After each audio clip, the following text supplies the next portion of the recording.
Assalamualaikum warahmatullahi wabarakatuh. Perkenalkan, nama saya Suganda dari Prodi Ekonomi Syariah semester 3 dengan NIM 23161038.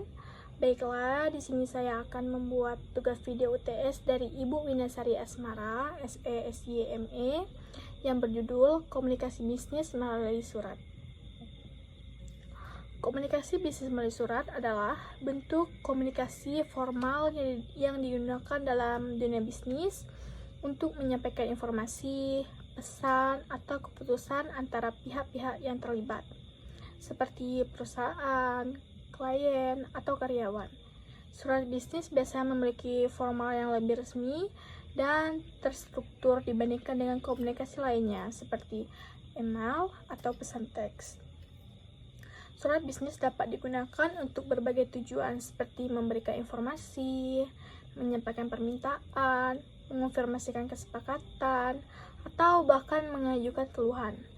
Bentuk surat ini bisa berupa surat penawaran, surat permintaan, surat pengunduran diri, surat lamaran pekerjaan, atau surat pengesahan kontrak.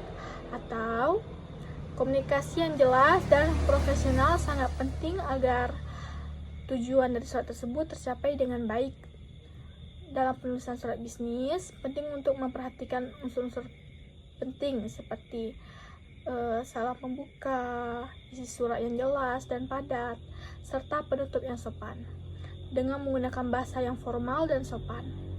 Komunikasi bisnis melalui surat dapat menciptakan kesan profesional dan membangun hubungan yang baik antara pengirim dan penerima. Komunikasi tentang pekerjaan. Komunikasi tentang pekerjaan mengacu pada interaksi antara pertukaran informasi yang berkaitan dengan tugas, tanggung jawab, dan kegiatan yang dilakukan di tempat kerja. Komunikasi ini bisa terjadi antara atasan dan bawahan, sesama rekan kerja, atau antara perusahaan dan pihak luar seperti klien atau mitra bisnis. Komunikasi mengenai pekerjaan sangat penting untuk memastikan bahwa setiap individu memahami peran dan tugasnya dengan jelas, serta agar seluruh proses pekerjaan dapat berjalan efisien dan efektif. Misalnya, dalam komunikasi pekerjaan antara atasan dan bawahan, atasan dapat memberikan instruksi pemberian umpan balik atau menyampaikan tujuan yang ingin dicapai perusahaan. Sebaliknya, bawahan juga bisa memberikan laporan perkembangan pekerjaan, meminta klarifikasi, atau memberikan ide untuk perbaikan.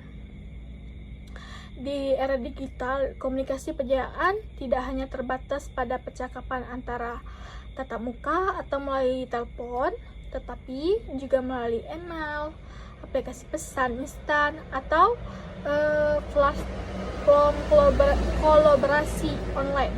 Karena itu, penting bagi setiap individu untuk memiliki kemampuan komunikasi yang baik dalam menyampaikan pesan secara langsung maupun tertulis, agar tujuan pekerjaan dapat tercapai dengan lancar.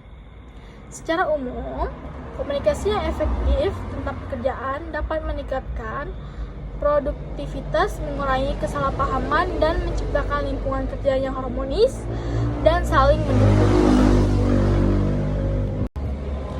Baiklah, mungkin hanya itu video presentasi dari saya.